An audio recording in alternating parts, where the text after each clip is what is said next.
जय श्री राधे। एक राजा बहुत बड़ा प्रजापालक था, हमेशा प्रजा के हित में प्रयत्नशील रहता था। वह इतना कर्मठ था कि अपना सुख, ऐशो आराम सब छोड़कर सारा समय जन कल्याण में ही लगा देता था। यहाँ तक कि जो मोक्ष का साधन है अर्थात भगवत भजन, उसके लिए भी वह समय नहीं निकाल पाता था। एक सुबह राजा वन की तरफ भ्रमण करने के लिए जा रहा था कि उसे एक देव के दर्शन हुए। राजा ने देव को प्रणाम करते हुए उनका अभिनंदन किया और देवों के हाथों में एक लंबी चौड़ी पुस्तक देखकर उनसे पूछा, महाराज आपके हाथ में यह क्या है? देव बोले, राजन यह हमारा बही खाता है जिसमें सभी भजन करने वालों के नाम हैं।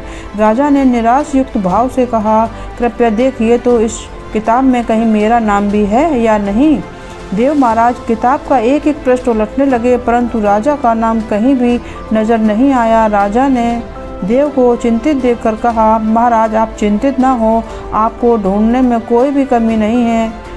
वास्तव में ये मेरा दुर्भाग्य है कि मैं भजन कीर्तन के लिए समय नहीं निकाल पाता और इसीलिए मेरा नाम यहाँ नहीं है। उस दिन राजा के मन में आत्मग्लानि सी उत्पन्न हुई, लेकिन इसके बावजूद उन्होंने इसे नज़रअंदाज कर दिया और पुनः परोपकार की भावना लिए दूसरों की सेवा करने में लग गए।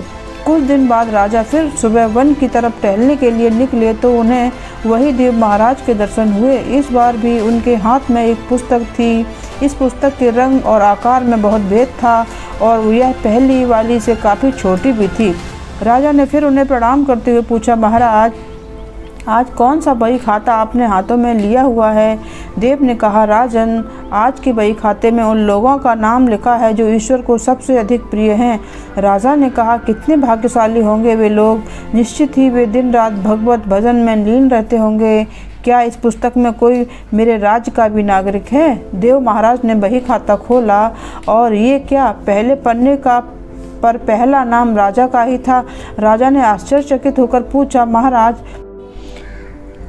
मेरा नाम इसमें कैसे लिखा हुआ है? मैं तो मंदिर में कभी कभार ही जाता हूँ। देव ने कहा, राजन इसमें आश्चर्य की क्या बात है?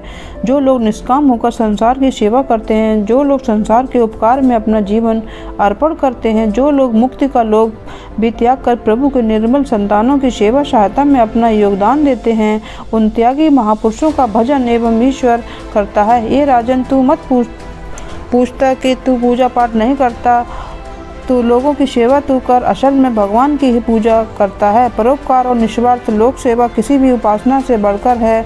देव ने वेदों का उदाहरण देते हुए कहा, कुर्वन्य वे कर्माणि जिजीन विशेषणा समाम एवांत त्वाप नान्यतो अस्ति व कर्म लिप्यते नरे।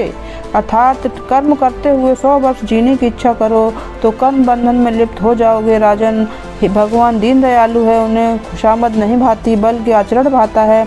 सच्ची भक्त तो यही है कि परोपकार करो, दीन दुखियों का हित साधन करो, अनाथ विधवा किसान व निर्धन आज अत्याचारियों से सताए जाते हैं, इनकी यथाशक्ति सहायता और सेवा करो और यही परम भक्ति है। मित्रों, जो व्यक्ति निस्वार्थ भाव से लोगों की सेवा करने के लिए आगे आते हैं, परमात्मा हर समय उनके कल्याण के लिए यत्न करता है। हमारे पूर्वजों ने कहा भी है, परोपकाराय पुण्याय भवति, अर्थात दूसरों के लिए जीना, दूसरों की सेवा को ही पूजा समझकर कर्म करना, परोपकार के लिए अपने जीवन को सार्थक बनाना ही सबसे बड़ा पुण्य है। और जब आप भी ऐसा करेंगे तो स्वतः ही आप वह ईश्वर के प्रिय भक्तों में शामिल हो जाएंगे। तो मित्रों, आज के परोपकारी राजा की कहानी आपको कैसी लगी? अगर अच्छी लगी हो तो मेरे वीडियो को लाइक शेयर सब्सक्राइब जरूर कर लें। आपका धन्यवाद।